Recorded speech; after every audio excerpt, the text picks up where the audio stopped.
Welcome to the Cabral Concept, where board-certified naturopath and integrative health practitioner Dr. Stephen Cabral shares how he was diagnosed at the age of 17 with a life-altering illness and given no hope for recovery. It was only after studying and traveling all over the world did he discover how to combine ancient Ayurvedic healing practices with state-of-the-art naturopathic and functional medicine to fully rebalance the body and re-energize it with life. It's time to discover how to get well, lose weight, and finally feel alive again. And now, here's your host, Dr. Stephen Cabral.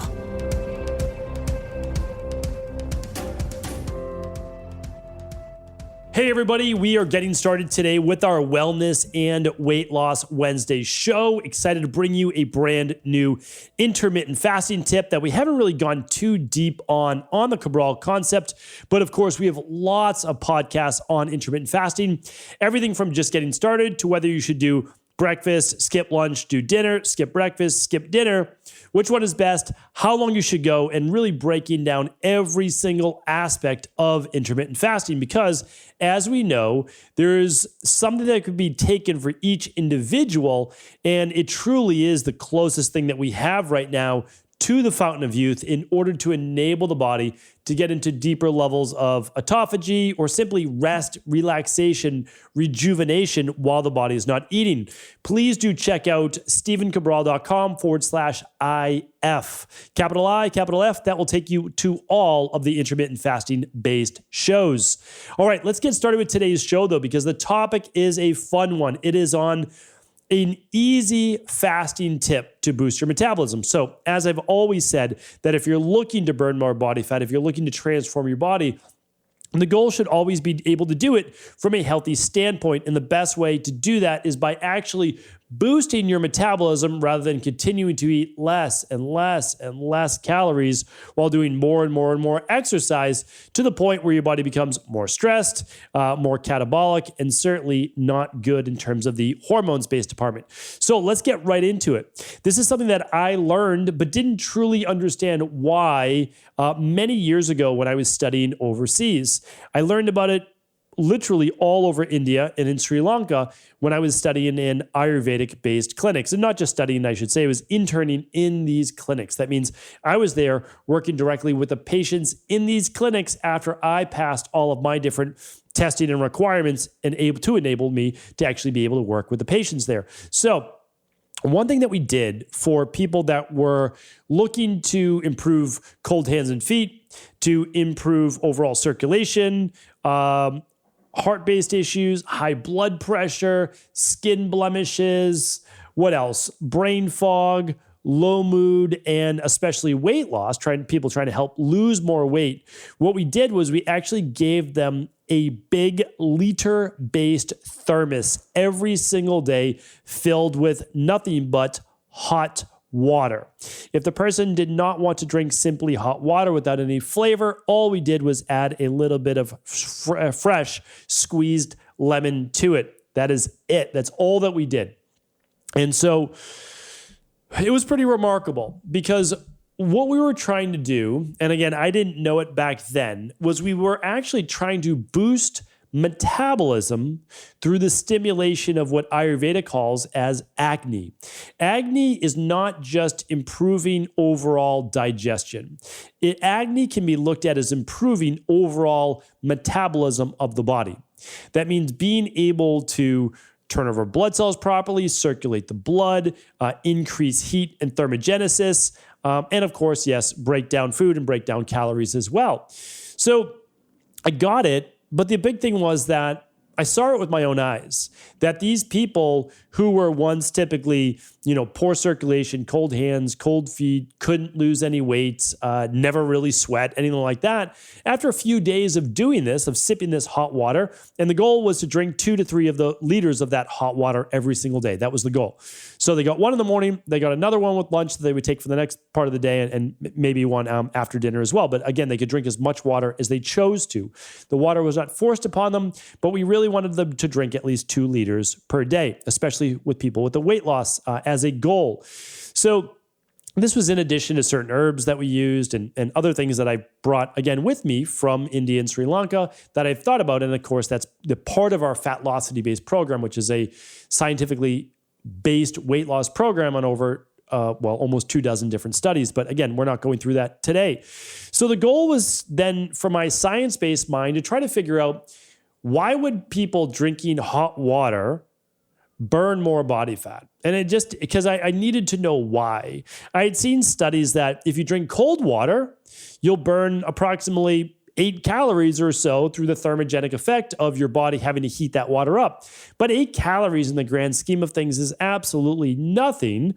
It doesn't mean anything, honestly. Even if you drank 10 glasses, you'd burn a whole 80 calories. Well, 1 tablespoon of, fat, whatever fat you want to call it, is 120 calories. So it's almost useless for drinking a lot of cold water, especially since cold water does slow digestion. A lot of people, and again, I love PhDs. I have a lot of friends that are PhDs. I have a lot of friends that are MDs. And I have a lot of colleagues. You can cherry pick any study you want, but we know that when you take in cold water, it slows digestion. We know that it slows digestion because it slows gastric emptying. And all that means is that the gastric valve, where food is going to move from the stomach into the small intestine, is delayed. It's slowed, okay? So that's how we look at it. And it just, again, you can drink cold water if you'd like. Just do it away from meals, okay? As I'm stating this hot water tip as well, because I have a few more tips to go along with this hot water. Again, if you want to let me not cut right to the chase quite yet, because I want to explain why this works. It is not enough for people to just get a snapshot on Instagram, drink hot water to lose more weight. No, you have to know why. It's so important to know why, because then if you know the why, you're more likely to do it and follow through. And then also, as if you're a practitioner listening to this, you can share it with your clients, especially if you like the science-based aspect to it. Because in Ayurveda, again, Ayurveda is science. It's literally the science of life or the truth of life. But I want to be able to explain it from a Western-based science perspective as well. So cold water was out. You're not going to get a lot of benefit from it. Hot water, though, there were so many benefits. It was skin-based. It was heating for the body. It was improving overall detoxification. It was helping with, believe it or not, breaking down more lipid, more fats in the body too. So it was remarkable. I mean, it really was. And it still is, obviously, to this day. It's a tip that I've been giving to my clients for quite some time. But what I wanted to share with you is this. We're starting to learn why water, but specifically hot water, is such a benefit to the human body. And we're talking about just straight water. Now, you can mix some fresh lemon with it, or I'm going to give you one more tip that I give to people on the Fatlocity-based system, is you can mix 1 tablespoon of raw apple cider vinegar to your water. Just going to give it a little bit of a tart flavor. That's it. It's going to help balance healthy levels of blood sugar and help aid in digestion as well. So that's a big tip. Now, I'll give you the timing in just a moment. I just really want to share this study with you. This study is now, it's almost 20 years old, but very few people know about it. And actually, why don't I give you the exact study right now? It's called water-induced thermogenesis. I'll link it up today for you with all the show notes and all the big takeaways at stevencabral.com/2308. Okay, so this was in, this is the Journal of Clinical Endocrinology or Endocrinological endocrinological metabolism. So I'm going to share that link with you here. And let me just give you the gist of it, though. This was based on 500 milliliters of water and looking at energy expenditure and substrate oxidation rates based on what's called a whole room indirect calorimetry, just looking at the overall calorie expenditure. Here's what they found with the hot water, or at least warm to hot water. Drinking 500 mLs, which is about a half a liter, right? I want to make sure that I give you the right math on that. Equals half liter. Let's just make sure, because again, I want to give you the right intel here. Is 500 milliliters half a liter? And it is, because 1,000 mLs is a full liter. Okay, so I just wanted to make sure, again, I'm giving you the right ratio. So a half a liter of water, that's about, for us Americans, that's about 2 8-ounce glasses, right? So there's about 4 glasses of water, 4 8-ounce glasses of water in a liter, approximately, all right? So let's look at this. A person drank 2 glasses of water. And when they did, every time they drank these 2 glasses of hot water, which by the way is that half liter that I was referring to earlier, they actually burned 100 calories. Now look at that. 8 calories basically for the cold water, and that's 16 calories for 2 versus 100. That's significant.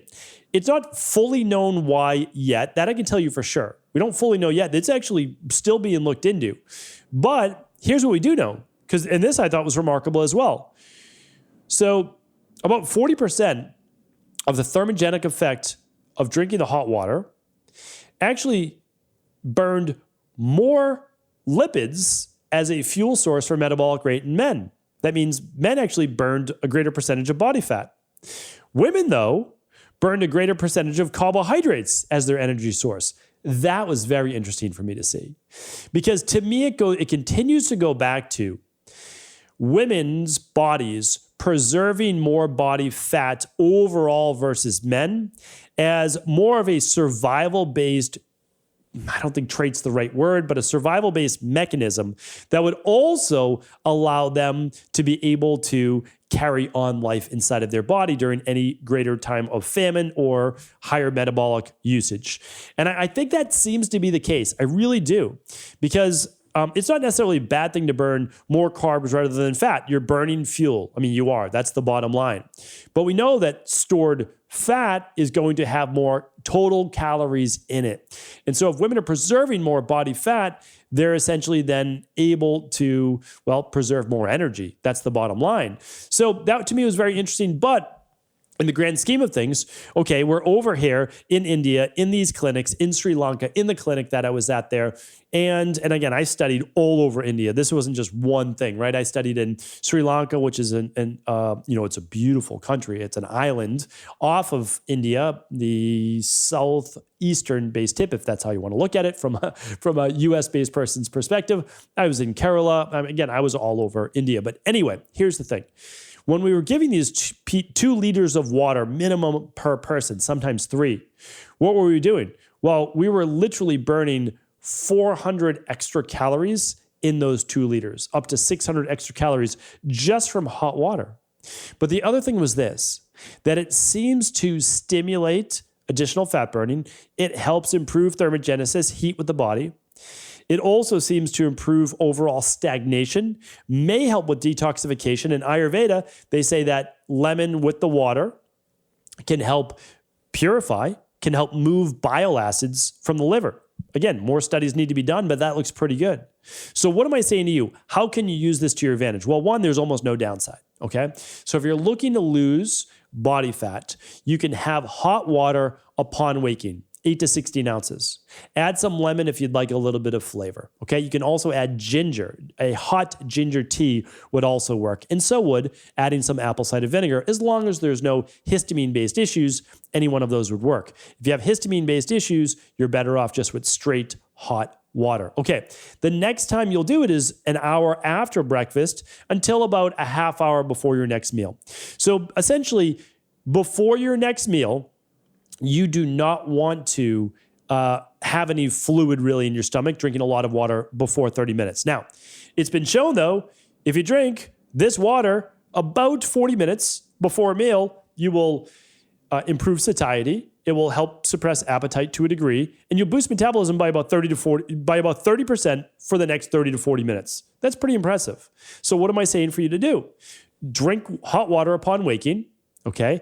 Drink hot water between breakfast and lunch, and between lunch and dinner. And then you can have another cup after dinner, maybe at this point with a little bit of apple cider vinegar that can also help balance healthy levels of blood sugar. This is one easy tip that you can do while you're fasting, and the ginger, the lemon, or the apple cider vinegar with the hot water are not going to break your fast. If you want to learn about foods and drinks that will break your fast, I'm going to link that up here today at StephenCabral.com/2308. Hopefully this tip was helpful. If it was, do always feel free to share it with anyone else you believe could serve. And I'll be back tomorrow with more functional medicine, integrative health-based tips. Take care, everyone. Before you go, I wanted to ask you this question. What if I could teach you in just a couple of hours how to transform your thyroid, hormones, adrenal, cholesterol, blood pressure, blood sugar, weight loss, energy, mood, brain, pregnancy, anti-aging, or many other health-related issues? After 20 years in private practice, after seeing and overseeing 250,000 client appointments, I sincerely feel I have the real-world data and have found the answer you've been searching for. So what I've done is spent hundreds of hours of my own time refining what you need to know in order to uncover your underlying root cause health issues and then begin to rebalance the body and bring it back to a state of robust health and wellness. I'm going to teach you exactly what I do in my private practice so you can understand how you got here and now what you need to do in order to heal. You'll receive all of the important success checklists, protocols, and even ways to customize it to make the program fit your busy life. And you'll get all of this at a fraction of the price. Let me save you the time, money, energy, stress, and frustration of not knowing what to do next. Instead of reading dozens of books on the topic and seeing multiple practitioners, I will condense everything that you need to know in just a few hours of video tutorials that you can watch and listen to anywhere. Together, we will make this healing process an enjoyable one that you can take with you for the rest of your life. I wish you all of the best of health and happiness, and I hope to be able to guide you on your healing journey through my health results accelerators. Simply choose the health imbalance you're currently suffering from, and by the end of today, you'll know what went wrong and how to get well again. I guarantee it. For details, head over now to stevencabral.com/courses.